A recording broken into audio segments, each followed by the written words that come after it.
क्या रूस और यूक्रेन युद्ध रुकने के बाद यूक्रेन के राष्ट्रपति व्लादिमीर जेलेंस्की को भी बोरिया बिस्तर सिमटना पड़ेगा? क्या जेलेंस्की को वो देश छोड़कर जाना पड़ेगा जहां वो एक कॉमेडियन से राष्ट्रपति बने?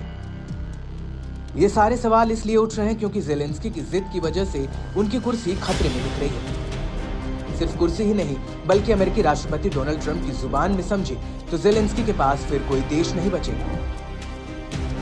डोनाल्ड ट्रंप ने जेलेंस्की को तानाशाह कहकर फटकार लगाई और कहा कि वो शांति प्रस्ताव पर आगे बढ़े, नहीं तो उनके पास कोई देश नहीं बचेगा।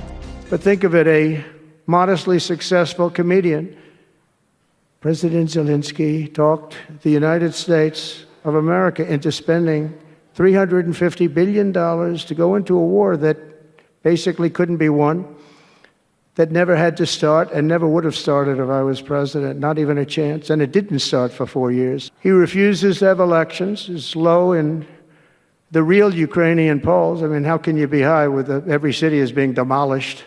It's hard to be high. Somebody said, oh no, his polls are good, give me a break. Every city is being demolished. They look like a demolition site, every single one of them.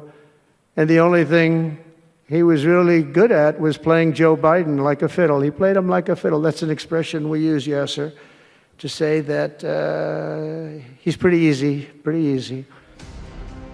दरअसल Saudi अरब में रूस और Ukraine जंग रोकने के लिए रूस और अमेरिका के बीच महत्वपूर्ण बैठक हुई, लेकिन इस बैठक की सबसे खास बात यह रही कि इसमें यूक्रेन के राष्ट्रपति जेलेंस्की शामिल नहीं हुए।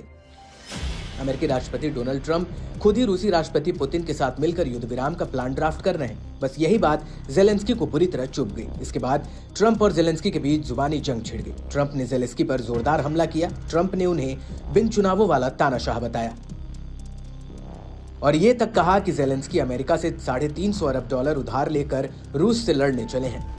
ट्रंप ने कहा कि यूक्रेन में जेलेंस्की चुनाव करा ले तो उनका भ्रम टूट जाएगा। ट्रंप के हमले के बाद जेलेंस्की ने पलटवार किया। जेलेंस्की ने कहा कि ट्रंप झूठ की दुनिया में जी रहे हैं जो रूस ने तैयार की है। У кожному з наших партнерів, які розуміють, що потрібні сильні позиції і на фронті, щоб захищати людей, і в дипломатії мають значення і сила, і правда.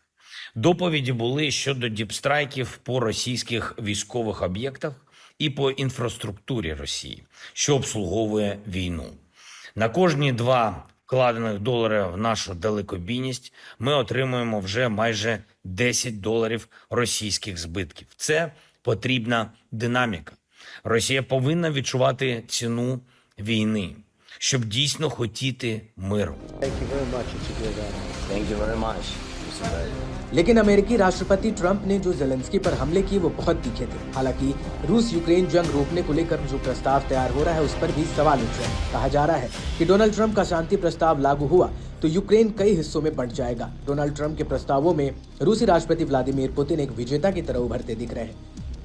जेलेंस्की को प्रस्ताव की भनक भी है, तभी वो भड़के हुए हैं। लेकिन साफ है कि ट्रंप ने इशारा कर दिया है कि जिस हिस्से पर अब रूस कब्जा है वो यूक्रेन हासिल नहीं कर पाएगा। साथ ही यूक्रेन को नाटो का सदस्य भी नहीं बनाया जाएगा। बड़ी बात यह है कि रूस ने यूक्रेन के लगभग 20% क्षेत्र पर कब्जा कर लिया है। ऐसे में अब ट्रंप की शांति की कोशिशों पर जेलेंस्की पलीता न लगा दें तो ट्रंप उन्हें एक के बाद एक धमकी देते जा रहे हैं।